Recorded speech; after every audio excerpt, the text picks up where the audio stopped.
একটা মেয়ের শরীরের গন্ধ তোমার ভালো লাগে, এটা হচ্ছে প্রেম। আর আরেকটা মেয়ে আছে যাকে তুমি অনুভব করো, তাকে ভালো লাগার জন্য তার উপস্থিতি কিংবা শরীরের গন্ধ লাগে না, এটা হচ্ছে ভালোবাসা। কোনো একটা মেয়ের সাথে রুম ডেট করলে তুমি আনন্দ পাও, আরেকটা মেয়ে আছে যার কথা ভাবলেই তুমি আনন্দ পাও। প্রথম জন হচ্ছে তোমার প্রেমিকা, আর তৃতীয় জন হচ্ছে তোমার ভালোবাসার মানুষ। তোমার বন্ধু মহলে কোনো একটা মেয়ে আছে যার সাথে তুমি গা ঘেঁষে বসার জন্য অস্থির থাকো, এই মেয়েটি হচ্ছে তোমার কামনার বস্তু। একইভাবে তোমার মস্তিষ্কের অন্দরমহলে একটা মেয়ে আছে যার সাথে তুমি গা ঘেঁষে বসার জন্য অস্থির না, কিন্তু তার অনুপস্থিতির জন্য তুমি অস্থির, তার সাথে কথা বলার জন্য তুমি অস্থির। এই মেয়েটা হচ্ছে তোমার ভালোবাসার মানুষ। একটা মেয়ের নোট পিক দেখার জন্য সব সময় তুমি অপেক্ষা করো, আরেকটা মেয়ে আছে যার নোট পিক তোমার মাথাতেও আসে না, চাইলেও তুমি আনতে পারো না।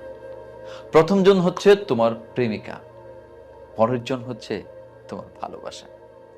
একটা মেয়ের সাথে ঘন্টার পর ঘন্টা ফোনে মজা নেওয়ার পরেও তুমি মেয়েটার কথা ওইভাবে চিন্তা করো না, সবকিছুই ফোনের ওই মজা পর্যন্তই।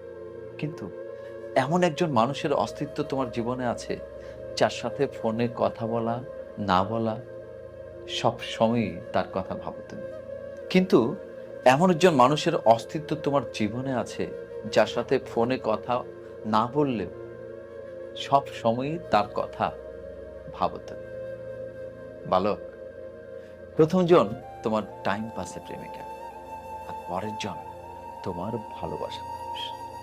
কোনো মেয়ে তোমার সাথে ইগো দেখালে তুমিও তার সাথে সমান তালে ইগো দেখাও, কিন্তু তোমার জীবনে এমন একজন মানুষ আছে যার শত অবহেলাতেও তুমি তার সাথে ইগো দেখাতে পারো না। প্রথম জন তোমার প্রেমিকা, পরের জন তোমার ভালোবাসা। মেডিকেল সায়েন্স প্রেম আর ভালোবাসার ডেফিনিশন দিতে গিয়ে পার্থক্যটা তুলে ধরেছে এভাবে: শারীরিক আনন্দ কেটে যাবার পরেও যদি কোনো মানুষের সাথে তোমার আজীবন থাকতে ইচ্ছে করে, তাহলে সেটা হচ্ছে ভালোবাসা। আর যদি সেরকম ইচ্ছে না আসে, তাহলে ব্যাপারটা ছিল প্রেম। সব থেকে মজার ব্যাপার হচ্ছে, দুনিয়ার বেশিরভাগ মানুষ প্রেমকে ভালোবাসা বলে চালিয়ে দেয়। প্রেম করতে করতে তারা একসময় ভালোবাসাই ভুলে যায়, বুঝতে পারে তখন যখন আচমকায় তাদের ভালোবাসার মানুষের সাথে দেখা হয়ে যায়। এই কারণে দেখবেন 2-3টা প্রেম করে সময় কাটানো খারাপ মেয়েটাও নির্জনে কারো না কারোর জন্য কেঁদে অস্থির হয়ে যায়, গোপনে কাঁদে, সে ভালোবেসে ফেলে। ইগনোর করার একটা নিয়ম আছে। সাধারণত যার প্রতি আপনি দুর্বল, সে আপনাকে যত ইগনোর করে আপনি তাকে তত বেশি গুরুত্ব দিতে থাকেন। ফোন করেন, মেসেজ করেন, খোঁজ নেন, ব্যাকুল হয়ে তার তরফ থেকে একটা রেসপন্সের অপেক্ষা করেন। কিন্তু সে ততদিনে বোঝে যায় যে এই মানুষকে যত ইগনোর করব, সে আমার কাছেই ফিরে আসবে, এর আর যাওয়ার কোথাও জায়গা নেই। তাই সে ইচ্ছে করে আপনাকে রেসপন্স দেয় না, টেকেন ফর গ্রান্টেড নেয়, লেট রিপ্লাই দেয়, কথা বলায় অনীহা দেখায়, ব্যস্ততা, বাহানা ইত্যাদি দেখাতে থাকে।